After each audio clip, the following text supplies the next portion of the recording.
উত্তরের পাশাপাশি এবার দক্ষিণবঙ্গেও ভারী বর্ষণের সতর্কতা জারি করেছে আলিপুর আবহাওয়া দপ্তর। যদিও আপাতত ভারী বৃষ্টির সম্ভাবনা একটি জেলাতেই সীমাবদ্ধ, তবে আগামী 2-3 দিন দক্ষিণবঙ্গের বিস্তীর্ণ এলাকায় ঝড় বৃষ্টির পূর্বাভাস রয়েছে। এর জেরে তাপমাত্রা কিছুটা কমতে পারে বলে মনে করছেন আবহাওয়াবিদরা। গরম থেকে মিলতে পারে স্বস্তি। পশ্চিমবঙ্গে বৃষ্টিপাতের সম্ভাবনা বাড়ছে। 27 তারিখ থেকে 29 তারিখের মধ্যে এটা ধীরে ধীরে বৃষ্টিপাতের সম্ভাবনা বাড়বে। 27 তারিখে প্রধানত বিক্ষিপ্তভাবে বৃষ্টিপাতের সম্ভাবনা রয়েছে। সম্ভাবনা বেশি রয়েছে প্রধানত ঝাড়গ্রাম, পূর্ব পশ্চিম মেদিনীপুর, সেই সাথে পূর্ব পশ্চিম বর্ধমান, মুর্শিদাবাদ, নদিয়া, এই জেলাগুলোই কিছুটা সম্ভাবনা বেশি রয়েছে আর তীব্রতা কিছুটা বেশি থাকার সম্ভাবনা রয়েছে বজ্রবিদ্যুতে 27 তারিখে।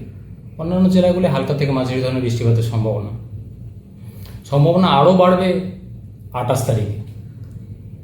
28 তারিখে দু এক জায়গায় কালবৈশাখীরও সম্ভাবনা রয়েছে। দমকা হাওয়া কোথাও কোথাও 60 থেকে 70 কিলোমিটার প্রতি ঘন্টাও থাকার সম্ভাবনা থাকছে। সব জেলাগুলোতেই প্রভাব থাকার সম্ভাবনা রয়েছে 28 থেকে 29-এর মধ্যে। 27 তারিখেও থাকবে বিক্ষিপ্তভাবে, তবে সম্ভাবনা আরও বাড়বে ধীরে ধীরে। 28 তারিখে সম্ভাবনা বেশি থাকবে বা তীব্রতা বেশি থাকার সম্ভাবনা রয়েছে।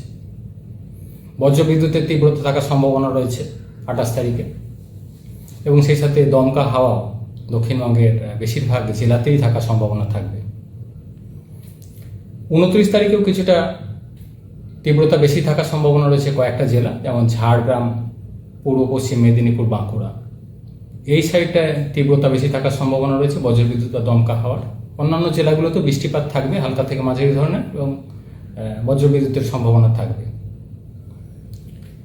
30 তারিখ থেকে পরবর্তী 3-4 দিন বৃষ্টিপাত ধীরে ধীরে কমে যায়। প্রথমত বিক্ষিপ্তভাবে বা স্থানীয়ভাবে হালকা বৃষ্টির সম্ভাবনা থাকবে পরবর্তী কিছুদিন।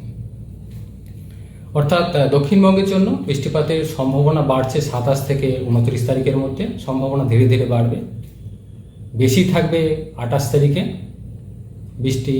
বজ্রবিদ্যুতের তীব্রতা 28 তারিখে বেশি থাকার সম্ভাবনা রয়েছে। দমকা হাওয়ার তীব্রতা থাকার সম্ভাবনা রয়েছে।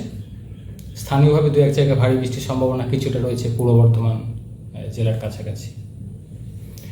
কলকাতা পার্শ্ববর্তী অঞ্চলের জন্য 27 তারিখ অর্থাৎ আজকের দিনটা কিছুটা সম্ভাবনা রয়েছে হালকা ধরনের বৃষ্টিপাতের, তবে সম্ভাবনা বেশি 28 এবং 29 তারিখ।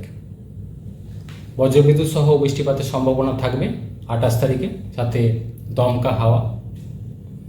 তারপর 30 তারিখ থেকে পরবর্তী কয়েকদিন স্থানীয়ভাবে মাঝে মধ্যে একটু হালকা বৃষ্টির সম্ভাবনা থাকবে।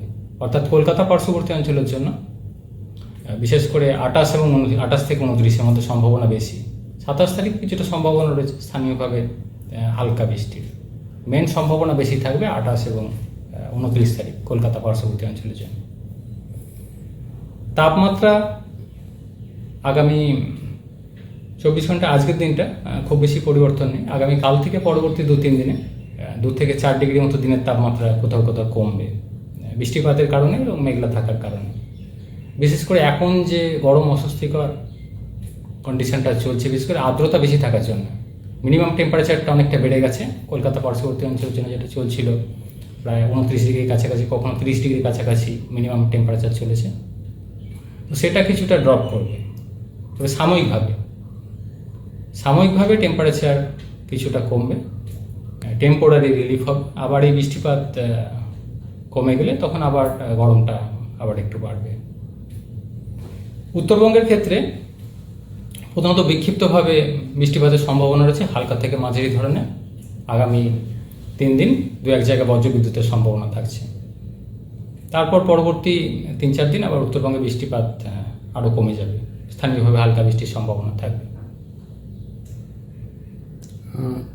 হ্যাঁ, প্রধানত একটা নিম্নচাপ অক্ষরেখা দক্ষিণবঙ্গের কাছাকাছি আসার সম্ভাবনা রয়েছে।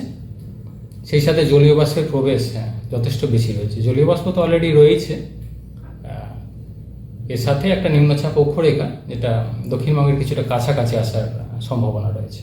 এর ফলে বৃষ্টিপাতের সম্ভাবনা বাড়ার কথা বলা হচ্ছে 27 থেকে 29-এর মধ্যে। বিশেষ করে 28 তারিখে তীব্রতা বেশি থাকার সম্ভাবনা রয়েছে।